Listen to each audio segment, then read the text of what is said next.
Self-Discovery, a mushroom trip report from 1999, uploaded to Erowid on May 31, 2000. My family owns a cottage in the Muskoka Lakes area. It is a modest house on an absolutely breathtaking lake surrounded by coniferous woods. My family usually goes up there around August, but this summer I decided to venture earlier and meet some friends at their cottage just across the lake. I brought up the essentials for my partying: liquor, pot and fungus, about 10 grams in case anyone else wanted them. But to my surprise, my friends were not at their cottage and I was forced to spend 2 nights alone. The first night I rented a movie and had a couple drinks with it, followed by some good old-fashioned sleeping in. The next evening was an experience I'll never forget. The day started off simple enough, with a hot cup of coffee and a cigarette. I then went to see if my friends were home yet, and with luck, I had caught them as they were packing up to go back to the city for another week.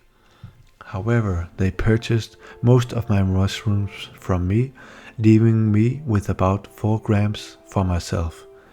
I decided that night was when they would be consumed.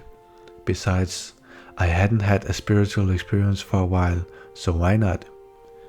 I went to town and rented another movie, and at about 7 o'clock I began watching.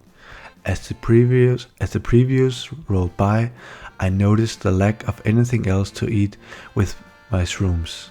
All I had left was pop, so I took a piece of paper, folded it in half the long way, and poured the dust in the fold. I funneled all the dust into my mouth as I tipped my head back and took a swig of my Coke.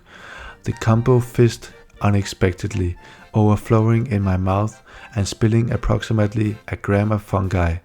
I reluctantly swallowed the remaining mix and grimaced from the bittersweet taste.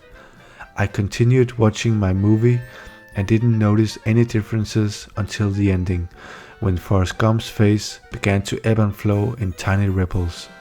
I looked around the living room at the setting sun and felt a visual equivalent of sexual arousal.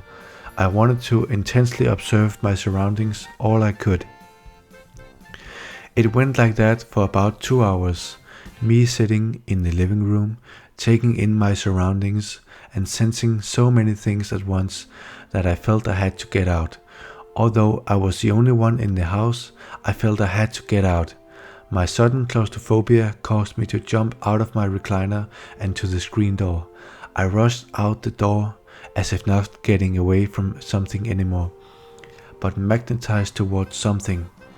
I felt myself walk along the lakeside, not exactly sure of where I was going, but positive that I was going somewhere. My instinct told me just to keep walking. It felt like about a half hour that I trod the shoreline, my eyes fixed on the water still as glass. I contemplated whether or not it would be possible for me to walk on the glassy surface or to ice skate in the middle of summer. My eyes straight ahead as I realized I was at a resort on the same lake as my cottage. My purpose became dreadfully clear. I was to find myself near here. I kept tracing the shoreline until I came to the clearing that was the golf course. It was truly a magnificent sight to behold.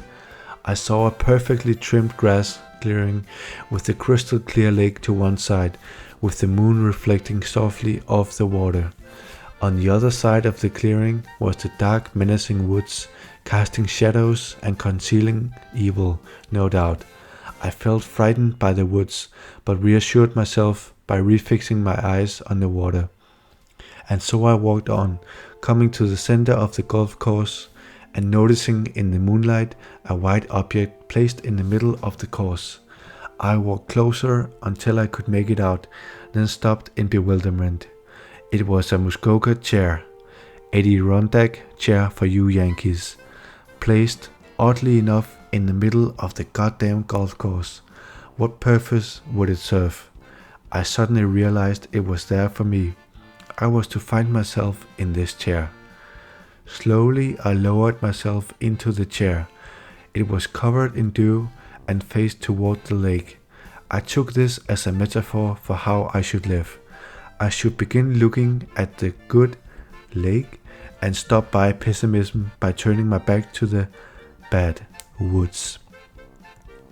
As I looked out into the water, I began thinking about myself and how I had been living my life lately. My career had come secondary to socializing, and I had neglected my family for the past year. I could see myself in the lake as if it had turned from glass into a mirror, showing me what I was doing in my life and how to change it. I came to the divine realization that only hard work and optimism could make me into the kind of person I wanted to be. I sat in the chair until sunrise, when I promptly marched back home and got some much needed sleep. I had beats pounding through my head at 4 a.m. and they had since died away. My life has drastically been changed by this experience, and I haven't done mushrooms since. My hard work and optimism have paid off in a recent relationship and a promotion at my job. I feel refreshed every day I wake up, and I have those 3 grams of mushrooms to thank for it. They open my eyes to what's really going on in my life.